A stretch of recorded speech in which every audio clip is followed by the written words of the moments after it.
اعوذ باللہ من الشیطان الرجیم بسم اللہ الرحمن الرحیم. Dear students, Raja Imran Asghar Cambridge international science college Talagang شعبہ اردو سے آپ سے مخاطب ہوں. آج جماعت نحم اور نحم مقدم یعنی 9th اور پری 9th کے حوالے سے ہماری 8ویں کلاس ہے. یہ 8واں لیکچر. اس میں ہم سبق مرزا غالب کے اعداد و خسائل میں سے جو پیراگراف تشریح کے حوالے سے اہم ہیں ان پہ گفتگو ہوگی. تشریح جو لکھنے کا طریقہ کار ہے اس پہ بحث ہوگی. مجھے امید ہے کہ آپ ساتھ ساتھ نوٹس بناتے جائیں گے اور اس کو یاد کر کے اس پہ مکمل طور پہ عبور حاصل کر سکیں گے. تو تشریح میں سب سے پہلے جب بھی پیپر میں سوال نمبر 3 آپ حل کرنے لگتے ہیں، سوال نمبر 3 پہ پہنچتے ہیں تو 2 پیراگراف دیے ہوتے ہیں، ایک الف اور اس کے بعد ایک بے. اچھا، یہ دونوں پیراگراف مختلف اسباق میں سے آتے ہیں. 2 اسباق میں سے ایک پیراگراف لیا جائے گا. اب جیسا کہ میں نے پہلے سبق کی تشریح سمجھاتے ہوئے آپ کے گوش گزار ایک بات کی تھی کہ تشریح کو لکھنے کے لیے آپ کا مطالعہ بہت اچھا ہونا ضروری ہے. مراد یہ ہے کہ آپ کا جو سبق ہے، جو آپ کی درسی کتاب پنجاب ٹیکسٹ بک میں موجود ہے، اس سبق کا آپ بار بار مطالعہ کریں. اس کا فائدہ یہ ہوگا کہ نہ صرف آپ تشریح اچھے طریقے سے لکھ سکیں گے بلکہ جو سوال نمبر 4 ہے مختصر سوالات کے جوابات، وہ بھی چونکہ سبق کے اندر سے، اور جو ایکسرسائز میں کوشچن ہوتے ہیں وہ بھی باتیں سبق میں موجود ہوتی ہیں تو وہ بھی آپ ازبر کر سکتے ہیں. اس کے علاوہ سبق کو پڑھنے کا فائدہ یہ بھی ہے کہ کثیر الانتخابی سوالات بھی جب ایک بچہ بار بار سبق کو پڑھتا ہے تو وہ جتنی چیزیں سبق میں بیان ہیں وہ اس کے دماغ میں بیٹھ جاتی ہیں تو پیپر میں مارکس اچھے آتے ہیں، اور دوسرا آپ کا جو علم ہے، جو مطالعہ ہے، وہ وسیع ہوتا ہے. تو آج جو پیراگراف میں نے اس سبق میں سے چنا، یہ اکثر اوقات جو پاسٹ پیپرز گزرے ہیں راولپنڈی بورڈ کے، ان میں یہ کافی دفعہ آ چکا ہے پیراگراف.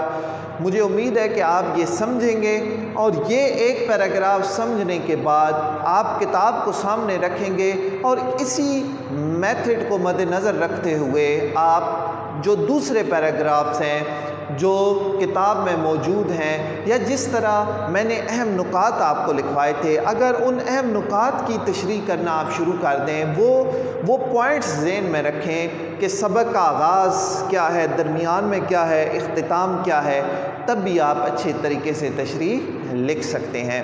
تو چلتے ہیں اپنے آج کے سوال کی طرف. مدرجہ ذیل نثر پاروں کی تشریح کریں. یہاں پہ میں نے لفظ لکھا نثر پاروں، چونکہ پیپر میں 2 پیراگراف آتے ہیں اس لیے نثر پاروں کی تشریح کریں.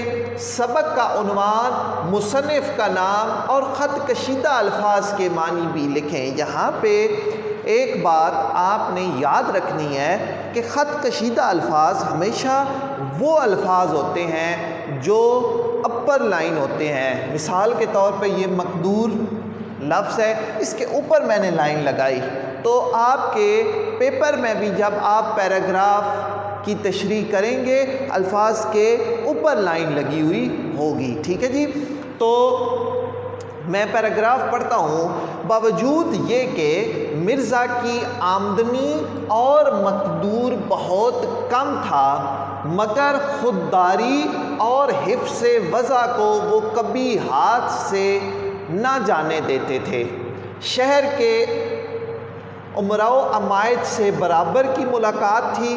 کبھی بازار میں بغیر پالکی یا ہوادار کے نہ نکلتے تھے. عمائد شہر میں سے جو ان کے مکان پر آتے یہ بھی ان کے مکان پر ضرور جاتے۔ اب پیپر میں اگر یہ پیراگراف آ جاتا ہے تو فوراً جب ہم نے پیراگراف پڑھا، چونکہ ہم نے سبق کی ریڈنگ بار بار دفعہ کی ہوگی، تو فوراً ہمیں یہ چیز ریکال ہو جائے گی کہ یہ پیراگراف سبق مرزا غالب کے اعداد و خسائل میں سے آیا ہے۔ جب یہ ہمیں معلوم ہو گیا تو پھر اس کا جواب ہمیں معلوم ہو گیا، سبق کا عنوان۔ ٹھیک ہے جی۔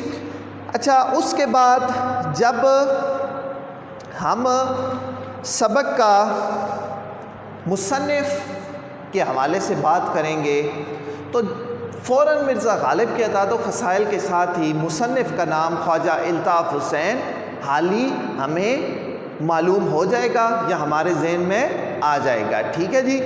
اس کے بعد آپ کو یاد ہوگا کہ کیا حوالے متن میں کیا لکھا جاتا ہے جی؟ یہاں پہ میں لکھ رہا ہوں حوالے متن۔ حوالے متن یہی ہے، دو چیزیں سوال میں پوچھی گئی ہیں حوالے متن کے حوالے سے۔ تو سب سے پہلے کیا ہے جی؟ سبق کا عنوان۔ یہ آپ نے خوبصورت کر کے ہیڈنگ دے کے اچھا سا لکھنا ہے۔ پیپر کو میں بار بار آپ سے یہ ریکویسٹ کر رہا ہوں، بار بار میں آپ کو یہ باور کروا رہا ہوں کہ جتنا آپ کا پیپر اچھا ہوگا، رائٹنگ جو آپ خوش خط لکھیں گے پیپر کو، اور اس کے علاوہ پریزنٹیشن آپ کی بہت اچھی ہوگی، ساتھ الفاظ کا جو استعمال ہے وہ بھی بہت زبردست قسم کا ہوگا، تو آپ کے نمبرز نہ صرف اچھے آئیں گے بلکہ آگے زندگی میں بھی جو آپ کے سارے کام ہیں وہ آپ خوش اسلوبی سے اسی میتھڈ کے تحت سر انجام دے سکتے ہیں۔ اچھا، تو یہاں پہ سبق کا عنوان کیا ہے جی؟ مرزا غالب کے اعداد و خسائل۔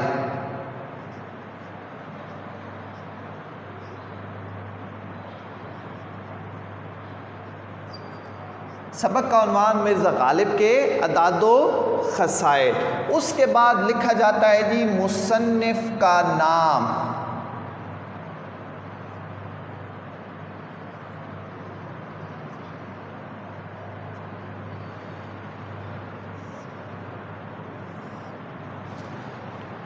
مصنف کون ہے جی؟ مولانا الطاف حسین حالی، یا خواجہ الطاف حسین حالی بھی آپ لکھ سکتے ہیں۔ خواجہ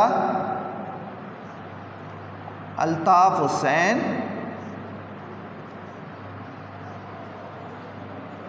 حالی رحمۃ اللہ علیہ۔ اس کے بعد آپ نے لکھنا ہے جی ماخذ۔ دیکھیں، سبق خواجہ الطاف حسین حالی نے لکھا تو حالی کی کون سی کتاب سے یہ سبق لیا گیا ہے، تو ماخذ میں آپ لکھیں گے، اسی طرح ہیڈنگ دیں گے۔ ہیڈنگ دینے کے بعد ماخذ آپ لکھ دیں گے یادگار غالب۔ کیا ہے جی یہ سبق کا ماخذ؟ یادگار غالب۔ یادگار غالب کس کی کتاب ہے؟ خواجہ الطاف حسین حالی کی کتاب یادگار غالب میں سے آپ کی درسی کتاب میں سبق شامل ہے، مرزا غالب کے اعداد و خسائل یہ لیا گیا ہے۔ اچھا، صنف کیا ہے جی اس کی؟ سوانح نگاری۔ صنف کیا ہے جی؟ سوانح نگاری۔ یعنی جب کوئی بھی رائٹر کسی شخصیت کی جو زندگی گزری ہے، اس کے شب و روز کس طرح گزرے ہیں، دوستوں کے ساتھ، گھر والوں کے ساتھ، رشتہ داروں کے ساتھ، جو جہاں پہ وہ کام کرتے ہیں یا جہاں پہ رہتے ہیں کیا طریقہ کار ہے، اس کو کیا کہتے ہیں جی؟ جب لکھا جاتا ہے تو سوانح نگاری کہا جاتا ہے۔ ٹھیک ہے۔ اچھا، اب ہمارا حوالے متن مکمل ہوا۔ اس کے بعد آپ نے خوبصورت سی ہیڈنگ دینی ہے. یہ اس کے نیچے آپ شروع کریں گے سوال نمبر 3 کی ہیڈنگ دے کے. اچھا ایک بات اور یاد رکھیں کہ پیپر میں کبھی بھی آپ پورا پیراگراف نہ لکھیں. میں تو سمجھانے کے لیے لکھا ہے آپ کے لیے تاکہ آپ کو بہتر طریقے سے سمجھ آ سکے، لیکن پیپر میں آپ نے پورا پیراگراف نہیں لکھنا. ٹھیک ہے جی، آپ نے سمپل لکھنا ہے سوال نمبر 3 اور جس پیراگراف کا، جیسے کہ میں نے پہلے عرض کیا کہ 2 پیراگراف ہیں الف ب، تو جس پیراگراف کا آپ کو تشریح اس کی بہتر طریقے سے کر سکتے ہیں وہ آپ پہلے لکھیں گے. تو اس میں آپ لکھیں جز نمبر الف یا جز ب. ٹھیک ہے جی، لکھنے کے بعد آپ حوالہ متن لکھیں. اس کے بعد اسی کے حوالہ متن کے نیچے آپ خوبصورت سی ہیڈنگ دیں گے، خط کشیدہ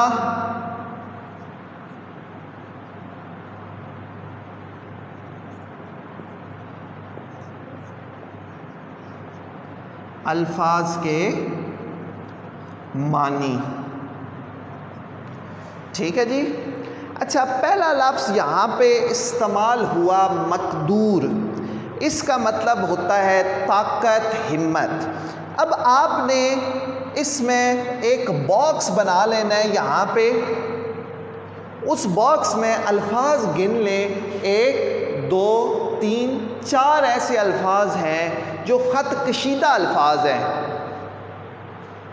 تو یہ جو خط کشیدہ الفاظ، میں نے درمیان میں ایک لائن لگائی جو 5 الفاظ، ایک لائن پہ میں نے لکھا الفاظ اور دوسرے میں معنی.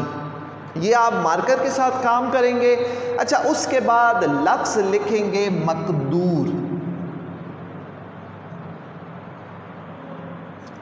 مقدور اس کا مطلب ہے جی طاقت یا ہمت.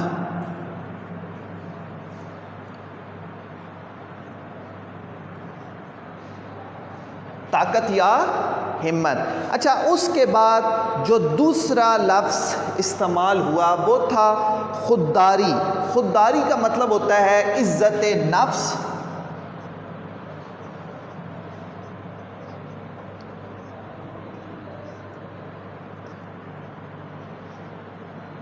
عزت نفس یا غیرت.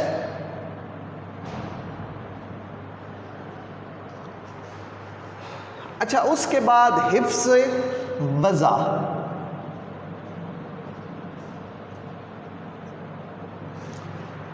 اس کا مطلب ہے جی وضعداری کا خیال رکھنا. وضعداری کا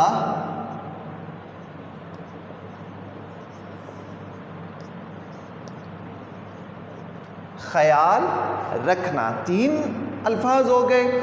چوتھا لفظ ہے امرو امائد. امرو امائد. ٹھیک ہے جی، امیر کی جمع. ٹھیک ہے، مراد یہ ہے دولت مند، اور امائد کا مطلب ہوتا ہے جو شہر کے بڑے لوگ ہوتے ہیں، معزز لوگ ہوتے ہیں، جو ایلیٹ کلاس ہوتی ہے اس کو امائد کہا جاتا ہے جی. ٹھیک ہے، مرو کا مطلب ہے امیر اور عزت دار لوگ. یہاں تک بات کی سمجھ آ گئی. یہ سارا آپ لکھیں گے. اس کے بعد 2 سے 3 سطور کے اندر آپ نے سیاق و سباق لکھ دینا ہے جی. سیاق و سباق.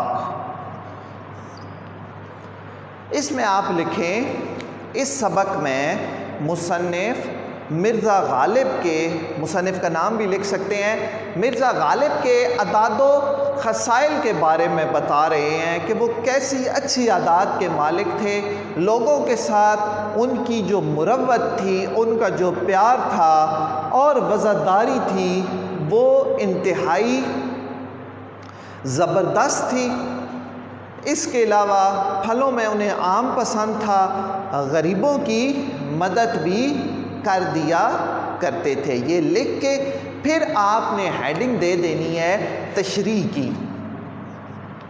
مارکر سے آپ ہیڈنگ دیں گے. ٹھیک ہے جی. اب تشریح کرنے سے پہلے آپ پیراگراف کو دیکھیں کہ اس پیراگراف میں مرزا کی کون سی عادات کے بارے میں بیان کیا جا رہا ہے. ٹھیک ہے جی. اچھا، یہاں پہ ایک بات یہ بھی یاد رکھیں کہ بعض اوقات بچے کیا کرتے ہیں، بچے خلاصہ لکھ دیتے ہیں سبق کا، جبکہ خلاصہ میں اور تشریح میں کافی فرق ہے. خلاصہ آپ نے حدود کے اندر رہ کے کام کرنا ہے. ایک باؤنڈری آپ کے پاس ہے، ایک الفاظ جو مصنف نے لکھے ہیں، جو مصنف نے تحریر کیے ہیں، انہی الفاظ کو آپ نے اپنے الفاظ میں بیان کرنا ہے. جبکہ تشریح میں آپ اپنے پاس سے بھی شامل کر سکتے ہیں. کیا شامل کر سکتے ہیں؟ کوئی بھی اشعار شامل کر سکتے ہیں، قرآنی آیات، احادیث مبارک کے جو مفہوم ہیں آپ وہ بھی شامل کر سکتے ہیں. اس کے علاوہ آپ اس میں جو کوئی قول ہے کسی شخصیت کا، یہ بھی ایڈ کر سکتے ہیں. ٹھیک ہے جی. تو تشریح کا مطلب ہوتا ہے بات کو وضاحت سے بیان کرنا، بات کو وضاحت سے بیان کرنا، بات کو پھیلانا، موضوع کے اندر رہتے ہوئے بات کو پھیلانا، یہ ہے تشریح. دیکھیں 3 لائنز ہیں. ان 3 لائنز کو آپ نے کم از کم 1 پیج 1.5 صفحے کی آپ نے تشریح لکھنی ہے. ٹھیک ہے جی. اب کیا ہے جی، میں ایک دفعہ پیراگراف دوبارہ پڑھتا ہوں تاکہ آپ اس کو بہتر طریقے سے سمجھ سکیں.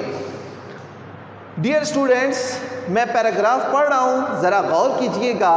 باوجود یہ کہ مرزا کی آمدنی اور مقدور بہت کم تھا، مگر خودداری، حفظ وضع وہ کبھی ہاتھ سے نہ جانے دیتے تھے. شہر کے امرو امائد سے برابر کی ملاقات تھی.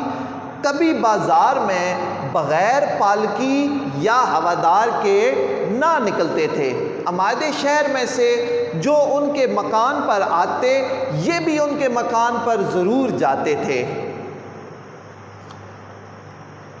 دیکھیں اس میں بات ہو رہی ہے کہ مرزا مصنف اس پیراگراف میں ہمیں مرزا غالب کی جو اچھی عادات ہیں، یا مرزا غالب نے جن اچھی عادات کے ساتھ اپنی زندگی گزاری، اس کے بارے میں ہمیں بتا رہے ہیں. ٹھیک ہے جی.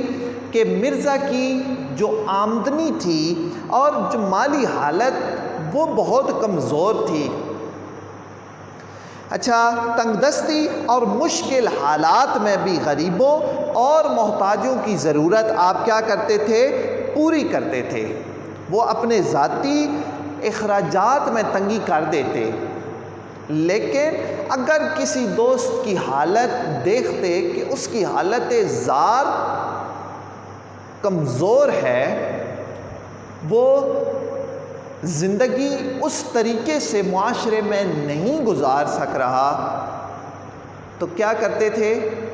ان دوستوں کی، ایسے دوستوں کی مدد بھی کر دیا کرتے تھے، اپنی حیثیت سے بڑھ کے کرتے تھے. یہی وجہ ہے کہ اکثر جو مالی طور پر وہ پریشان رہتے تھے، چونکہ جو ان کے پاس آمدنی آتی، وہ آمدنی وہ رقم تھوڑی سی اپنے اوپر خرچ کر کے یا اپنے گزارے کے لیے رکھ کے، باقی جو غربا ہیں یا جو دوست احباب، ایسا طبقہ جو اپنی زندگی کی ضروریات پوری نہیں کر سکتے، ان کو عنایت کر دیتے تھے. خودداری اور حفظ و وضع. خودداری، اچھا، اس کے باوجود کہ ان کی آمدنی کم تھی اور ہاتھ کھلا تھا،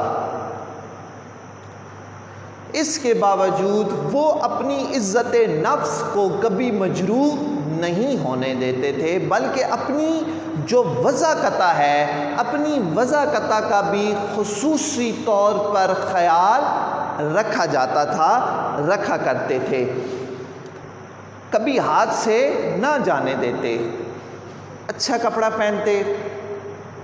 جو شہر کے امیر طبقہ ہے، امیر سے مراد یہ ہے کہ جو بادشاہ ہیں، وزراء ہیں، یا ایسے جو لوگ ہیں، ان سے بھی مرزا کی ملاقات تھی، ان سے بھی مرزا بیٹھتے، ان کے ساتھ بھی ضرور جو ہے وہ محفل سجاتے تھے۔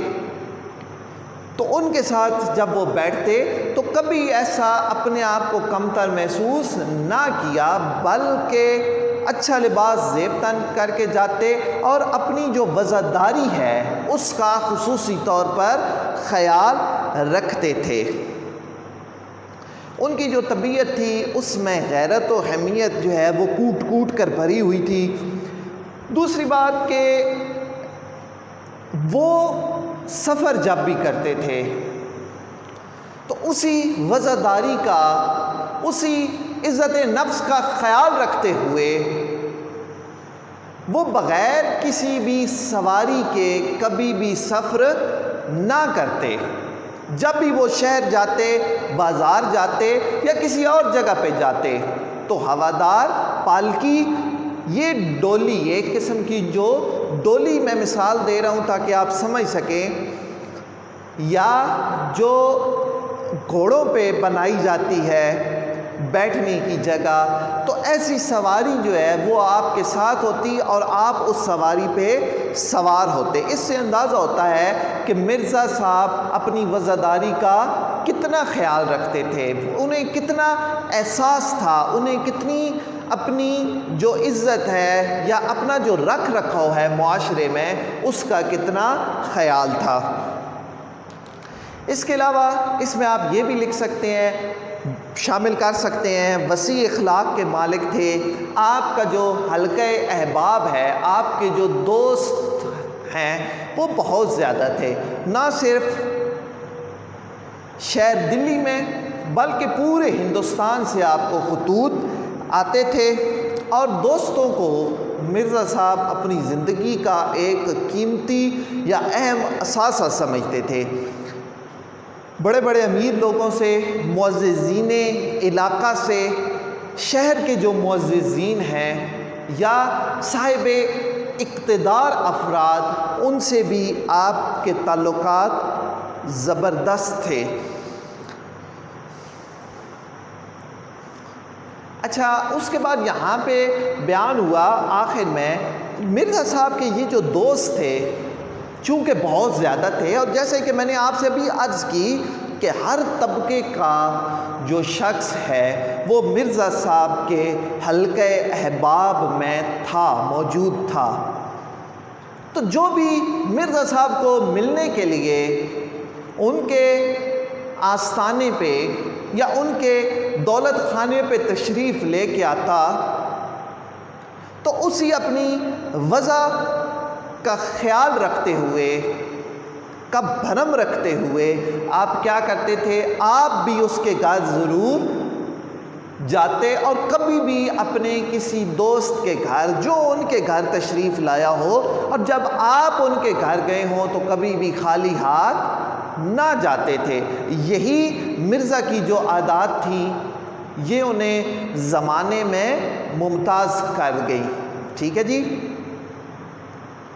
مت سہل ہمیں جانو، پھرتا ہے فلک برسوں، تب خاک کے پردے سے انسان نکلتے ہیں۔ اور یہ حقیقت ہے کہ آسمان برسوں ایسے تابندہ ستاروں کو ڈھونڈتا رہتا ہے غالب جیسی شخصیت کے، کہ علم و ادب میں بھی جن کا نام ہے،